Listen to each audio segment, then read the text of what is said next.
एक बार की बात है, एक बच्चा था। वह बहुत निर्धन था, अनाथ था। स्कूल की ओर से उसे एक बालचर कैंप में भाग लेने के लिए जाना पड़ा। वह कैंप एक पहाड़ी पर रेल की पटरी के पास लगा हुआ था। वर्षा ऋतु होने के कारण उस दिन सारी रात मूसलाधार वर्षा होती रही। इस वर्षा के पानी ने एक स्थान पर पटरी को उखाड़ दिया था। प्रातः होते ही वह बच्चा रेल की पटरी के किनारे किनारे कुछ दूरी तक घूमने के लिए निकल पड़ा। सहसा वह उस स्थान पर पहुंचा जहां रेल की पटरी उखड़ी पड़ी थी। वह हैरान और परेशान हो गया। उसे लगा कि रेलगाड़ी भी आने वाली है।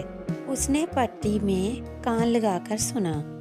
गाड़ी के आने की आवाज आ रही थी। उसके मन में आया कि रेलगाड़ी की दुर्घटना को कैसे बचाया जाए। बच्चे ने सुना था कि यदि कोई लाल कपड़ा हिलाया जाए तो रेलगाड़ी के ड्राइवर को शंका हो सकती है और हो सकता है वह गाड़ी रोक दे। उसने उस दिन गले में लाल रुमाल बांध रखा था। उसने उस रुमाल को खोल लिया और झंडी की तरह हिलाता हुआ उस ओर दौड़ पड़ा जिस ओर से रेलगाड़ी आ रही थी। वह बच्चा कभी सीटी बजाता कभी चिल्लाता हुआ दौड़ रहा था। लगभग 1 किलोमीटर दौड़ने के पश्चात रेलगाड़ी के ड्राइवर ने उसे देख लिया। उसके हाथ में लाल रुमाल था जिसे वह जोर जोर से हिला रहा था। सीटी को बजाते सुनकर ड्राइवर ने गाड़ी को ब्रेक लगा दी।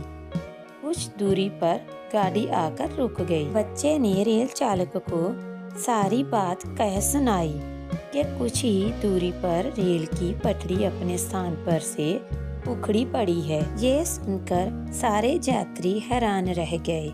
उन्होंने वहां जाकर देखा तो बच्चे की बात को सच पाया।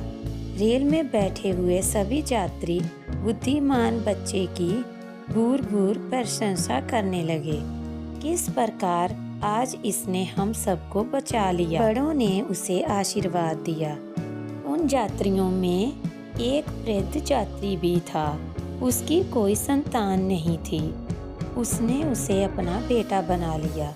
इस प्रकार उस अनाथ को जहाँ पिता का प्यार भी मिल गया, वहाँ उसकी निर्धनता भी जाती रही। वह एक अमीर बाप का अमीर बेटा बन गया। इस कहानी से हमें शिक्षा मिलती है, भलाई का बदला भलाई से ही मिलता है।